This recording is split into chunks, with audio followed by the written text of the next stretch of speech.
James Holloway sat behind his polished desk, the morning light spilling through the tall windows of his office.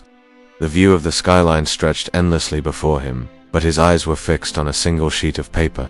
The divorce was final. Now all it needed was his signature. With a flick of his pen, he ended 7 years of marriage. No hesitation, no emotion. Just a clean, practiced motion, like he was closing a business deal.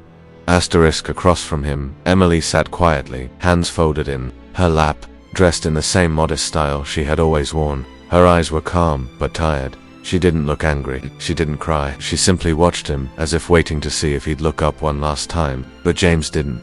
His mind was already far from the woman he once called his partner. Asterisk.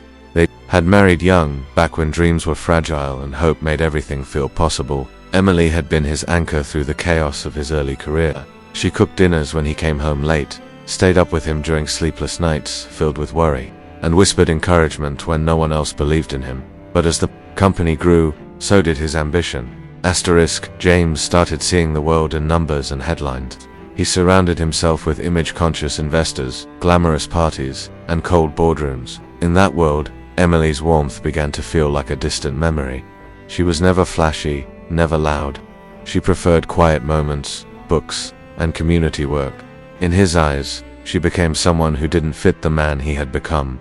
Asterisk. She had offered love. He wanted something shinier. Asterisk. Emily stood up and picked up the small suitcase beside her chair. She looked around the office once, as if saying goodbye, not just to him but to the life she had helped him build.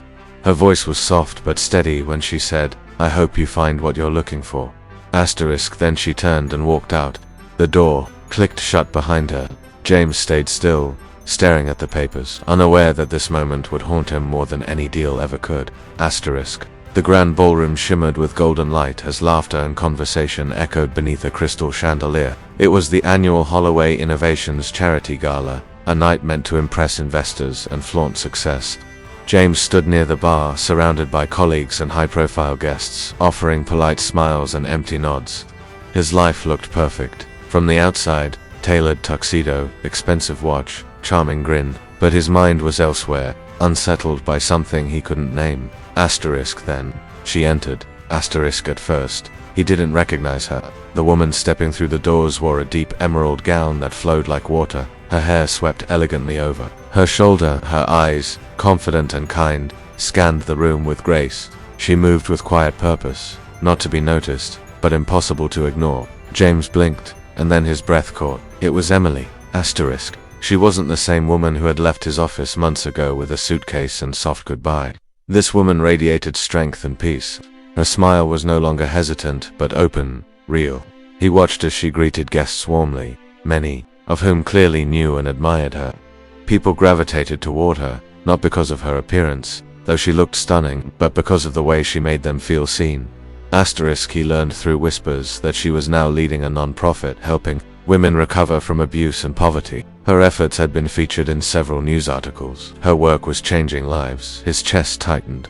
He thought he had moved on, thought she'd fade into the past. Instead, she had bloomed without him. Asterisk. When their eyes finally met across the room, her expression didn't carry anger or sadness. It held something far more powerful: freedom. Asterisk. He raised his glass slightly in a quiet, uncertain gesture. She offered a polite nod, then turned her attention to the woman beside her, a shelter survivor who had just started her own small business. Asterisk. James stood frozen in place, surrounded by wealth and power, but suddenly feeling very small. For the first time in a long while, he wondered if he had truly understood what beauty and success really meant. Asterisk. It was a rainy Saturday afternoon when James found himself standing awkwardly at the entrance of the community shelter. He had come on impulse, claiming he was interested in offering a donation, but the truth was harder to admit. Ever since the gala, Emily's image lingered in his mind like a question he couldn't answer. He had everything, yet something felt missing. He needed to see her again, not in a ballroom but where she truly lived her purpose. Asterisk. Inside, the shelter was busy but calm.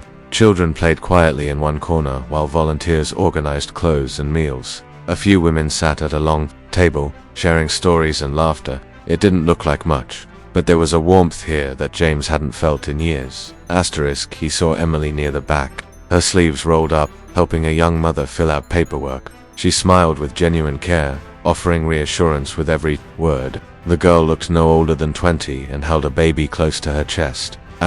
James didn't want to interrupt, but a little boy tugged at his coat. He looked up, recognizing James from television, and pointed excitedly. "Look, that's the man from the big screens." But instead of running to James, he darted straight to Emily, wrapping his arms around her leg.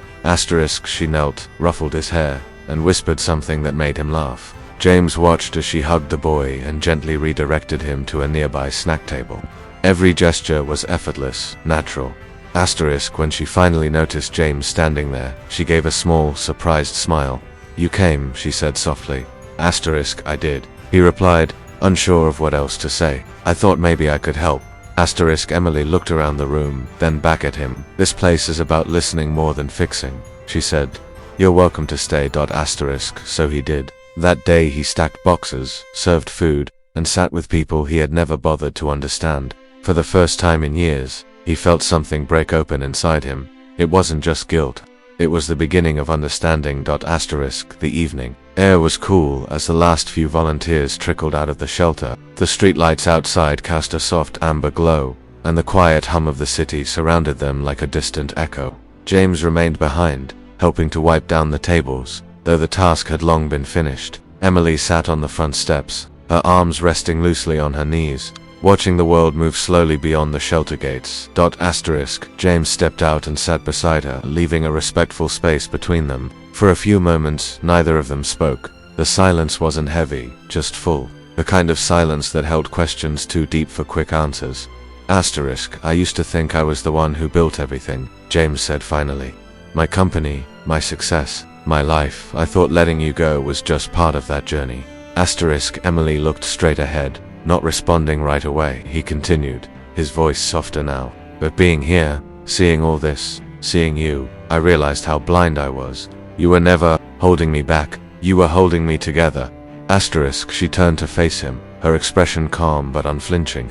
"James, I didn't leave because I stopped loving you. I left because I stopped recognizing the man I loved."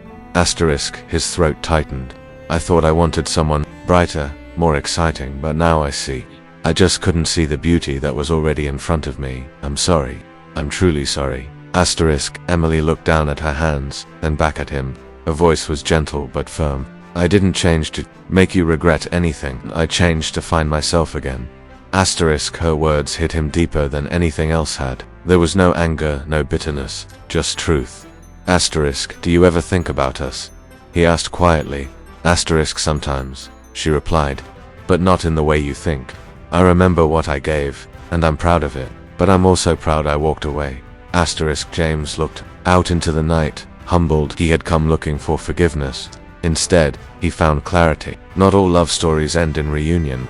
Some end in realization. The days that followed moved quietly, but something had shifted in James. He continued to visit the shelter, not as a figure of wealth or authority, but as a man trying to understand a world he had once ignored. He sat with women who had lost everything and still found the strength to smile. He listened to stories of pain, survival, and quiet courage. Slowly, the walls around his heart began to fall. Emily never treated him differently from the others. She gave him no special attention, offered no hidden hope. She simply allowed him to help, allowed him to see the value in small things. One afternoon, she handed him a folder. Inside were detailed plans for expanding the shelter to more neighborhoods, reaching more women and children in need. "We need someone who believes in this," she said, "not just with words." James looked up at her. "You already know I do, then show it," she replied with a soft smile. He did. He redirected part of his company's foundation to support Emily's work, not as a gesture of apology but as an act of purpose. He attended city meetings with her, used his influence to bring attention to the cause, and stood by silently as she took the lead. For the first time in his life, James found fulfillment not in applause but in quiet impact. There were moments when they laughed again, when their conversations lingered and their glances softened. But it was never about rekindling the past. It was about honoring the growth they both earned through pain and distance. One evening, after another long day of work at the shelter, James walked Emily to her car. The sun was setting, painting the sky in soft orange and lavender. "You changed my life," he said gently. "You changed your own," she replied. "I just gave you a place to remember who you were." They stood for a moment in silence. Two people who had once been in love and now stood in something deeper: mutual respect. Sometimes the most beautiful stories are not the ones that end in romance, but the ones that end in understanding.